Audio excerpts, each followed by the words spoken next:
Hi, this is Dr. John Bergduff. In this video, we're going to look at the compound interest formula, but we're going to use it particularly to solve problems involving present value. What does that mean?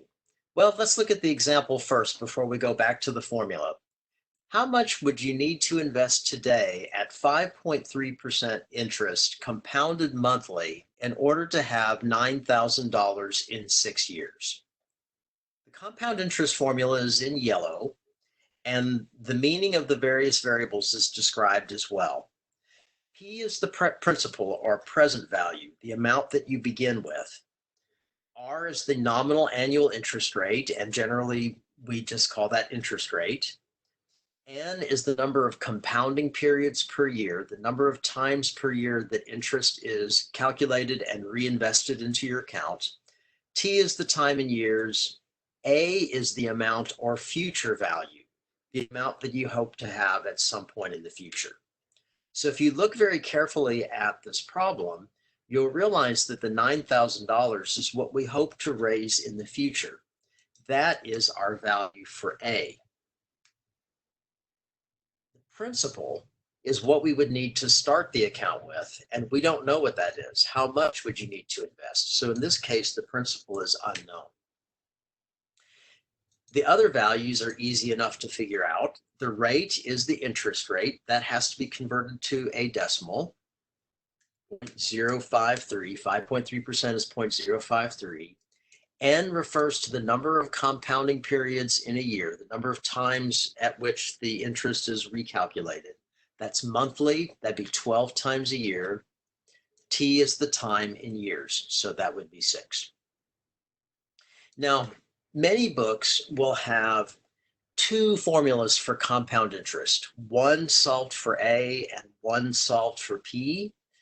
That is actually not necessary. You can do everything you need to do from this formula itself and solve for P. Not hard to do by hand, very, very easy to do with a calculator. I'm going to show you how this would work on the TI-84 graphing calculator, which I have here.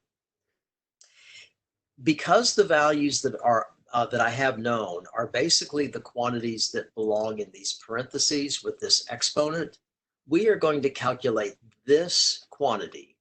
The value of P we don't know, we're going to have to leave that. I'm just going to be calculating the quantity, 1 plus R divided by N, all raised to the exponent N times T. Now, since that's in parentheses, we're going to start with the parentheses. We're looking at 1 plus, the value of R is 0.053 divided by N raised to, and this exponent, this button here that looks like a little hat called a caret, gets you into the exponent.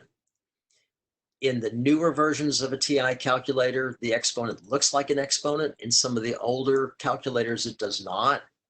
In those older calculators, whatever quantity you want in the exponent needs to be in parentheses. Not necessary with the newer calculator, but frankly, just to be safe, let's just make it a good practice that whatever goes in the exponent, we include in parentheses. That's N times T. N is 12 times T is 6. And then we're going to hit enter and calculate that. Now, over here on the main page, I'm going to write down what we have so far.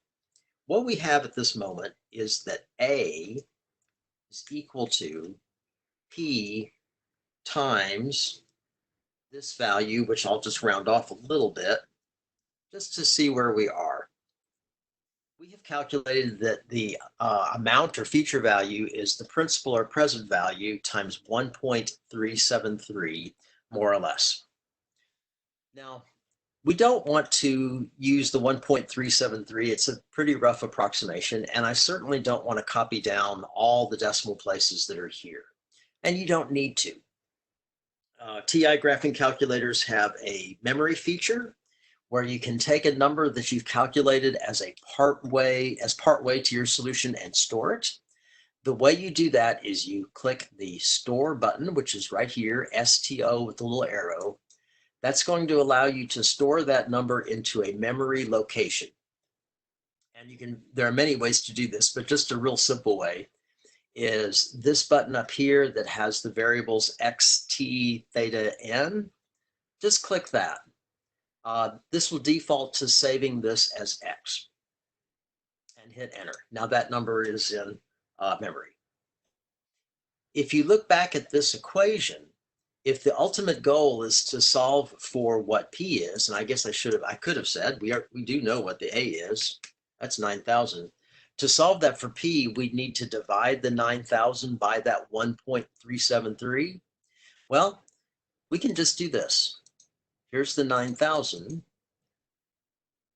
And instead of trying to rewrite that number or memorize it or whatever, if we just divide by x, that will pull the value that we saved out of memory, and it will allow us to do the calculation all at once. So the principal turns out to be, and again, we have to round off to the nearest penny, and we need to remember in our final answers to include the units, $6,553.01. That is the amount that we would need to invest now if we want to end up with $9,000 in 6 years. Very simple, no need to memorize a second formula. A side question that you might be interested in is how much interest had you actually earned?